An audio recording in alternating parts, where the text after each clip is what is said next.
Some men discover betrayal and collapse in public. They drink too much. They call friends who never respected them. They ask weak questions like, "Why would she do this to me?"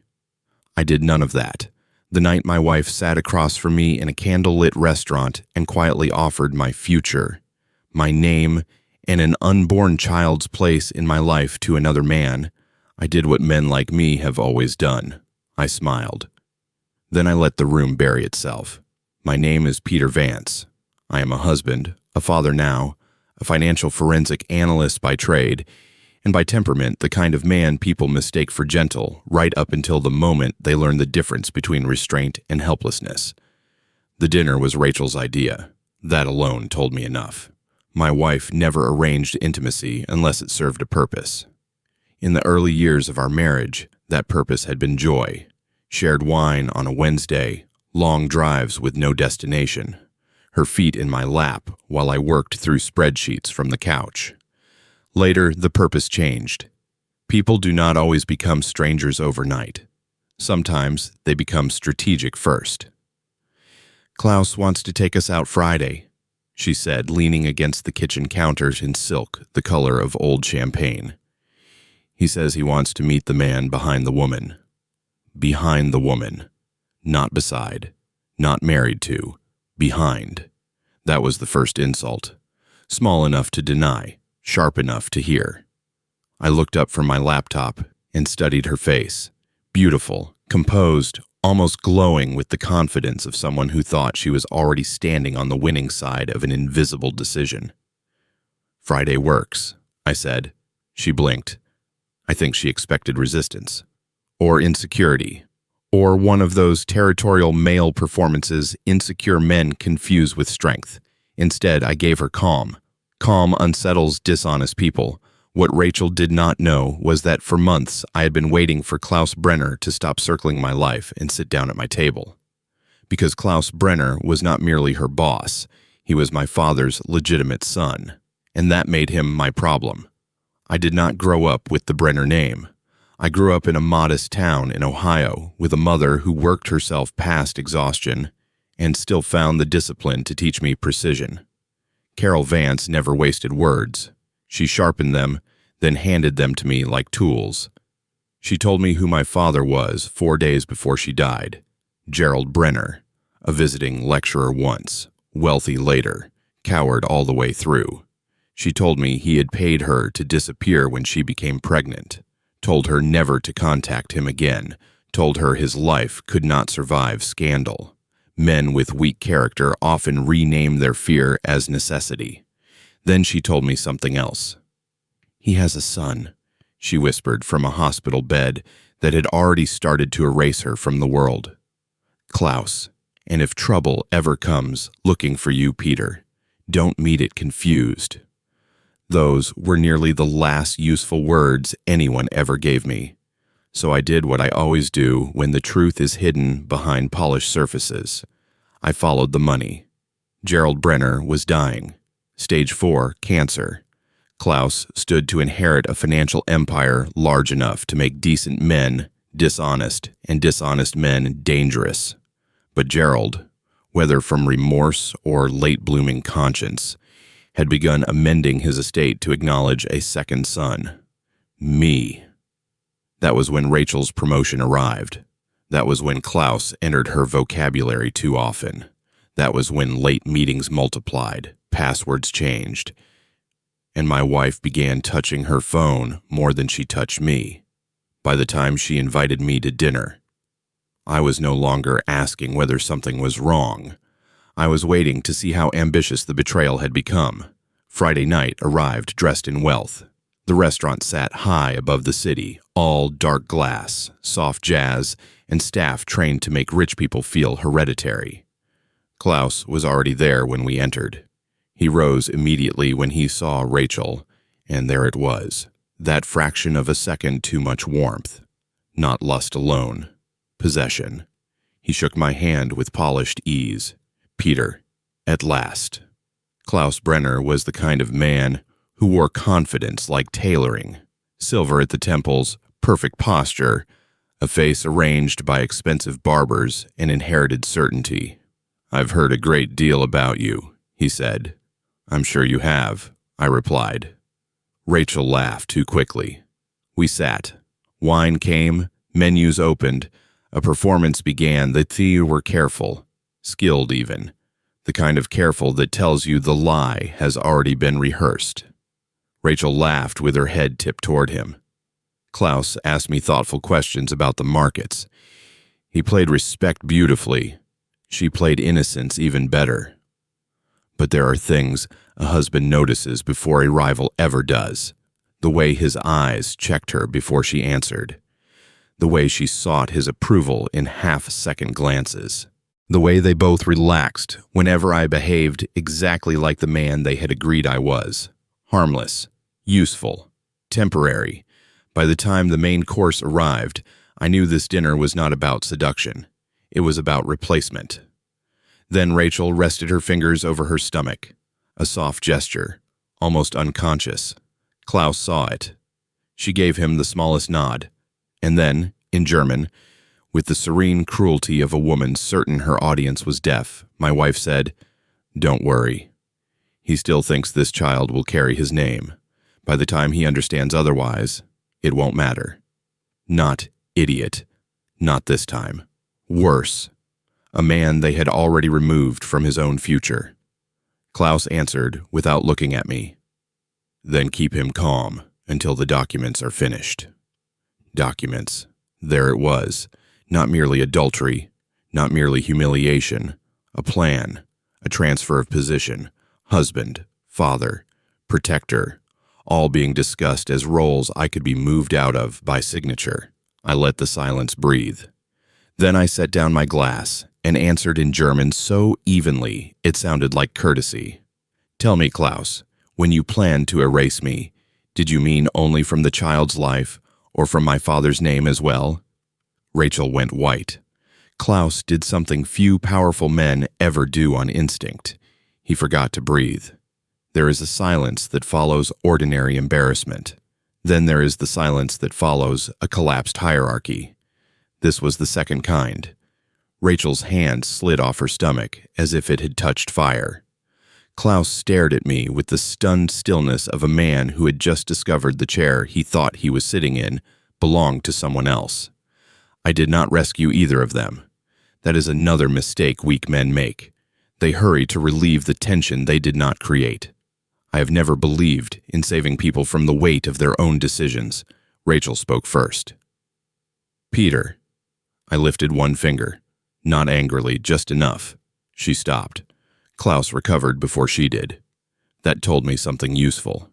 Not that he was stronger, only that he had spent more years practicing survival inside expensive rooms. "You've been listening for some time," he said in German. "For months," I replied. His eyes narrowed. "And still you came." "Of course I came.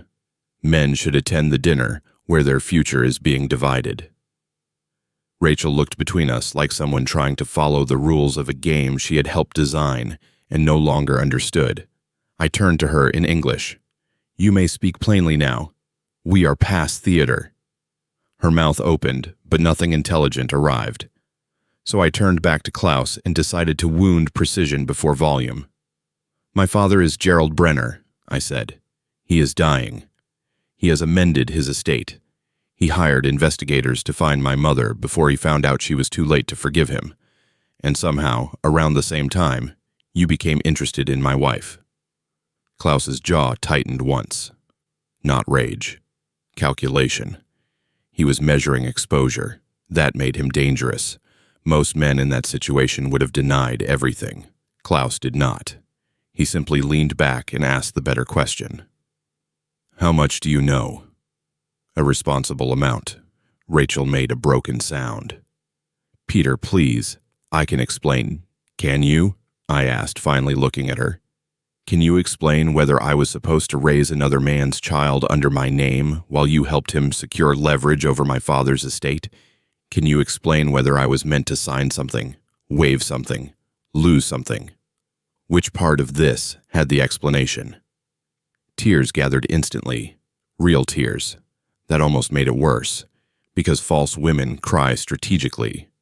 Genuine women cry when the lie finally becomes too heavy to carry. But tears are not innocence, only collapse.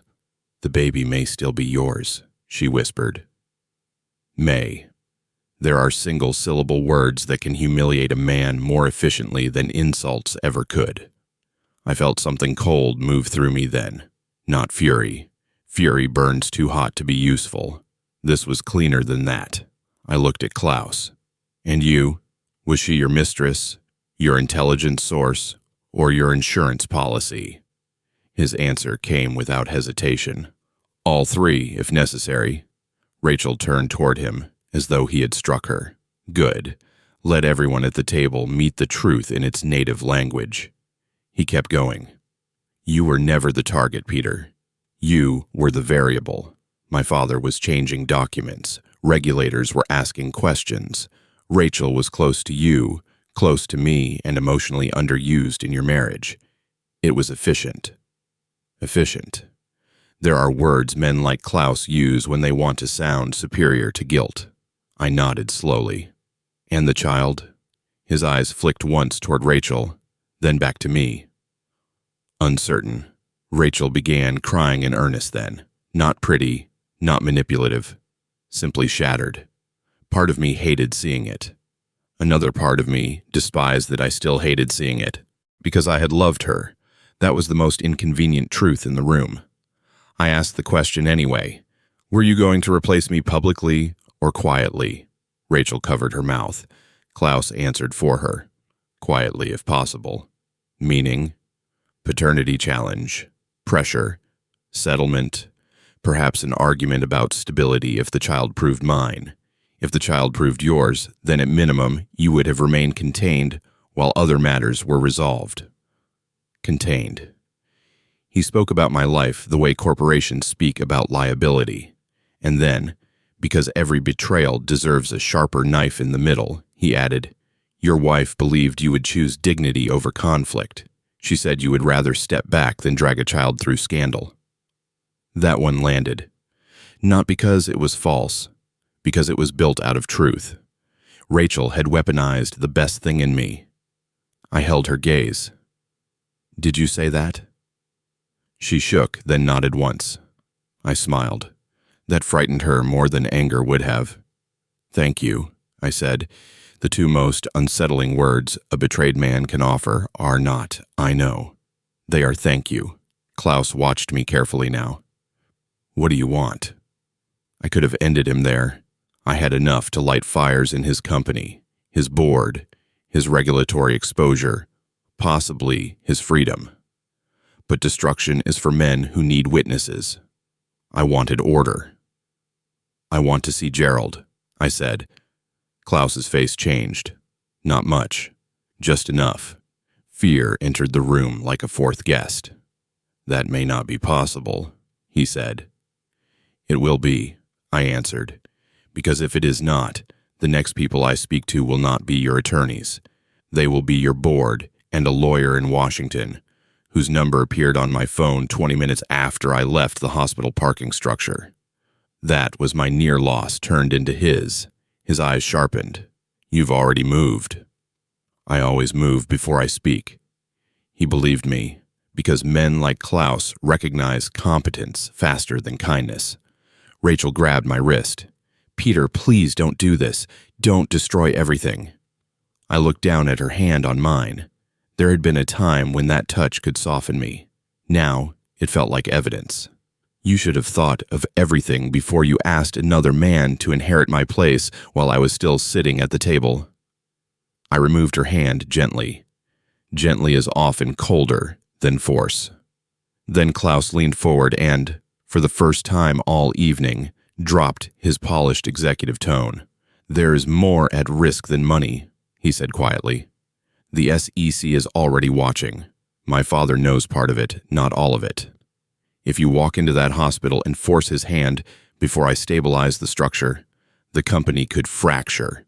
Hundreds of employees could go under, and every weakness in the family becomes public in the same week he dies." There it was, the bigger threat. Not merely adultery, not even inheritance, Legacy collapse. He wasn't just trying to keep me from a father. He was trying to keep me from entering the building before he had finished controlling the damage. I sat back and studied him. At last, the man across from me looked worthy of the war. "Good," I said. "Now we're finally discussing something expensive." Klaus called the following Wednesday, not because he trusted me, because he had run every available number, every legal angle, every timing scenario, and reached the same conclusion I had the night of the dinner. He could either manage my entrance into the truth or be buried under the version that followed if he tried to stop it. "Friday, 2 o'clock, he said. "Northwestern. I'll clear it with the care team." I thanked him and hung up. Then I sat alone in my kitchen long enough to understand that revenge, when done properly, does not feel hot. It feels exact. Hospitals reduce every man eventually.